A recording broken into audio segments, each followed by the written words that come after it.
So in this video, we're going to be talking about some fisticuffs between China and the US with this senator here, Rick Scott. And basically, Rick Scott has said some things. He's not got any evidence, and so let's have a look into what good old Rick said. So Rick Scott said evidence has come via our intelligence community, but provided no details back it up. Shock. China has meanwhile, sent a document defending its actions. Its virus action saying it briefed the US as early as the 4th of January. Look, I don't care what China says at this point. Get lost. Um, so this is about the death. So what did Rick Scott say? So the Republican senator for Florida, who serves on the Armed Services and Homeland Security Committee, among others, was speaking on the BBC's Andrew Marr show. He said, "We have got to get this vaccine done. Unfortunately, we have evidence that communist China." See, look, the language is used in very aggressive. You don't see China's talking about crony capitalist America trying to sabotage us or slow it down. And so, look, actually, I'll get to my analysis in a bit. So Mr. Scott was pressed twice on the issue. He said, China does not want us and England and Europe to do it first. They've decided to be an adversary to America and democracies around the world. Mr. Scott, who has been a staunch supporter of President Trump, was questioned again, saying the evidence had come through his select committee, the intelligence community and armed services, adding that there's some things I can't discuss and I get provided information. He said, if England and the US does it first, we're going to share. Communist China, they are not going to share. Look, man, this is how stupid some of these guys are. Okay, so let's think about this. Okay, so China does not want us and England and Europe to do it first. I think China would want to be the first ones to have the vaccine, obviously, because they're the one that created this mess and also lied. But at the same time, the sooner this goes away, the sooner everyone stops talking about it and China's no longer the villain. Rick Scott, okay? Do you understand what I'm saying? Do you understand the words coming out of my mouth? The sooner this pandemic's over, the sooner China is not the villain, okay? So Mr. Scott, he's saying, I've got evidence, I can't show you it. It is possible that he has evidence and he can't show it because it's classified because he's on a committee, or it's very possible that this guy is talking rubbish. So the Trump administration has consistently attacked China over its handling of the coronavirus. Mr. Trump had referred to the coronavirus regulator as the Chinese virus, also the Kung flu. He also said that he has proof that the COVID-19 originated in a Chinese laboratory, although the US intelligence agencies, for what they're worth, have said that's not actually true. So Mike Pompeo said there was enormous evidence, but then he also had to backpedal because he couldn't actually show any evidence because he didn't have any.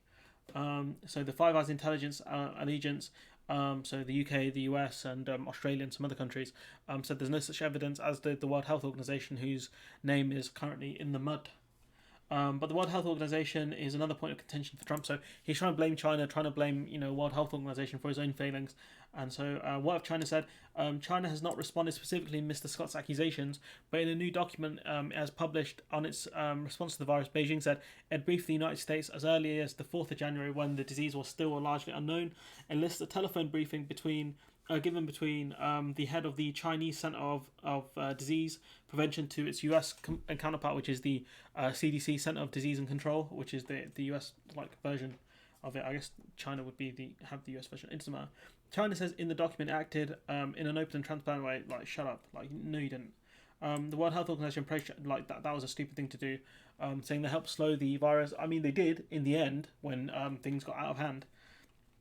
And so, my analysis here, this guy's talking rubbish. I mean, I'll do an update video happily if he's telling the truth and that China are actually slowing down the vaccine. But if we go here, we can actually have some evidence, contradictory evidence, that perhaps it's actually Donald Trump slowing down the vaccine.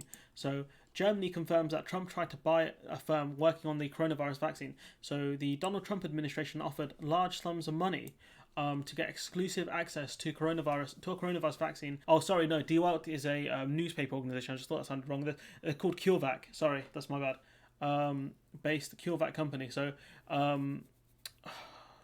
a spokesman for Germany's health ministry quoted in the article appeared to acknowledge that the US approach said that Berlin was very interested in ensuring that the vaccines and active substances against the new coronavirus were also developed in Germany and Europe, which, it's a German company. That's fine.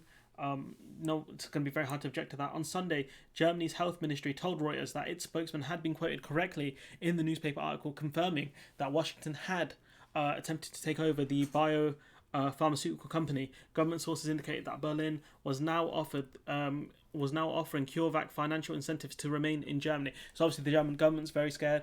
I think the EU had given something like 80 million, a loan of 80 million.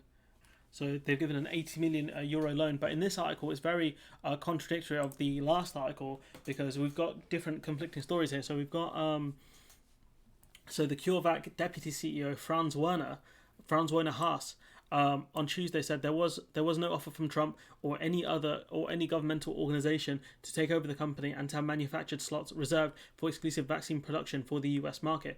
The Tübingen, that's probably horrible pronunciation, based company on Sunday and Monday rejected the reports that Trump had attempted to snatch up exclusive rights to the coronavirus vaccine, which was being developed in cooperation with taxpayers in Germany. But Haas, in an hour interview conference carried out by telephone, failed to explain why senior German ministers had confirmed and strongly condemned such a bid.